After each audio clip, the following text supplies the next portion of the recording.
suspended. Papaano ko ulit. Ano ko kung reactivation, mag-reactivate. Pangilan ano na yan, suspender. Ha? Pangilan na? Pangalawa. Pangalawa? Ilang araw? Di ba tagkatatlo lang naman eh? Tatlo yan. Oh, yung pangalawa eh. Wala na. Suspended eh. Parang Nakalipas ako 3 araw, wala pa rin? wala pa rin eh. Bali 2 linggo na eh. 2 linggo na.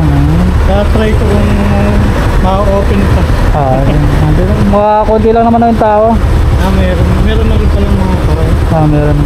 Saka 3 naman yung ano, nasa lamesa, nagasikas. Sige, thank you. Sige. Tatanong ko kung ma-activate pa. Ma-activate po yan. Thank you po.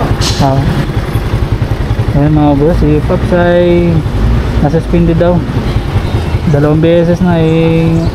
Yung itong pangalawa niya ay ano 2 linggo na. Nagpunta siya na dito sa Lalamove Hub dito sa Pasig para magpa-activate ng ano niya, ng account.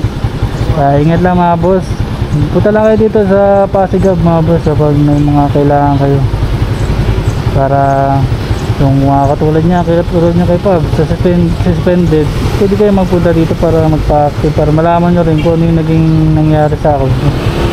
Pero bawal lang kasi mga boss yung ano eh, mag-video sa loob, kaya dito lang tayo ulit sa labas nag-video. Yung mga boss, ingat lang pala.